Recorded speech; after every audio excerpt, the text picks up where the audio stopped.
Hello. Welcome to Flussi, and thank you for the opportunity to interview you. Thank you. I'd like to introduce you to our listener as one of the most relevant multidisciplinary contemporary artists and performers. Herman Kolgen is renowned worldwide for his digital art and creations. So, Herman, one of your acclaimed performances that you will present here is Dust. You have described dust as an exploration of changes in the state of matter. Could you explain in a simple way, especially for people that haven't had yet the opportunity to know your creation, what this performance really describes? Yeah. Well, I decided to work with the project Dust about 3 different states of dust. So in the performance, I will travel between these 3 levels of dust. One of them is the electricity, so the dust inside the electricity, inside the tube cathodic and the neons. So it's the flicker, it's all this corruption of electricity by this little particle.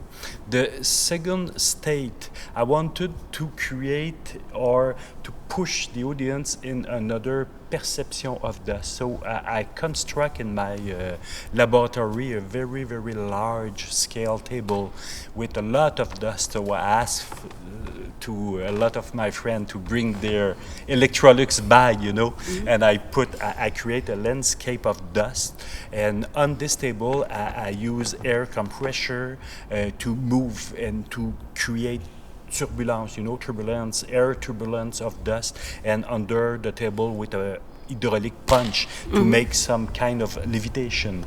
And everything was connected to the audio, so it was in sync with the audio, and with a special camera, so we call it a high-speed camera, so it's a camera that shoot very, very fast to give me so very, very slow motion of the levitation of dust.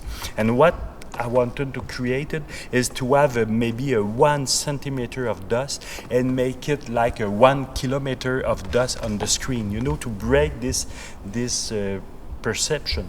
And the last part is the more virtual part of the dust. So I create with an emitter, 3D emitter, some dust particle that this particle was like the real dust on the floor when you move around or you make wind, the dust is floating and come back on the floor. So you make a turbulence and you create a new canvas each time you move the air. So I wanted to create this, but on the virtual side. So I create an application to move this virtual dust, and by the audio I can structure and destructure this dust to make some more geometric or more organic form. And when I cut the audio, all the dust is falling and like in the reality. So it's these 3 state of dust that I experience. Okay. And the other performance for Flussi Festival is Seismic, based on abstracted sound and relentless visual motif generated by sophisticated software that registers magnetic fields and seismic activity.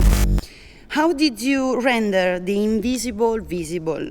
I mean, how did you make perceptible what people can't see? Yeah, but, on Seismic is a little bit more complicated, but I will try to be very simple. The first technology that I use is I connect in real time by internet 2 different seismographs on the planet. So I will receive tonight different frequency, then I can choose. So I can target, for an example, to go to Japan, Chile, Alaska, everywhere. So I target 1 point, and I will show to the people also this application on the screen at the beginning to be clear with this connection. So I will receive for an example, the frequency of the earth from Chile.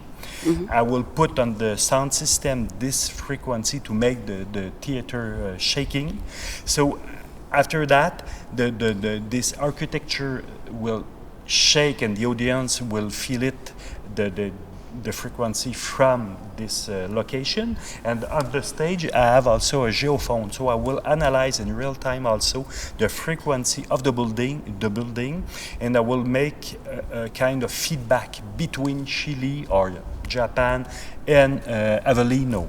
So it's a kind of connection on 2 points on the earth, and I can move this location and we will see what's happened if the frequency of the earth change from one location to another location. So it's the main technique that I will use tonight. Okay, last question. Yeah.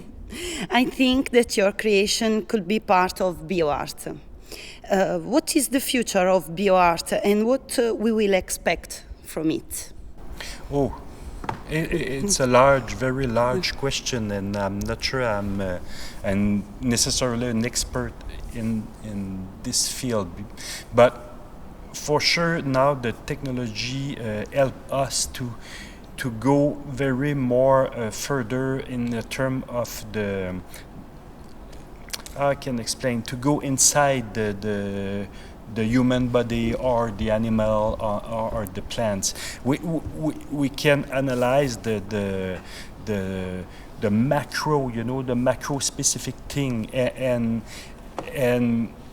with this information we like other artists, we can use this. It's like, Picasso used the painting, the pigments. Now we have the technology, so the pigments can be everything. So it can be a cells. We can analyze the DNA of an animal and use this to. So I think bio art is very large, and everything it's more and more possible in this field. Okay, thank you, Herman. Thank you. See you tonight Thank on you. stage. Thank you. Bye-bye. Bye.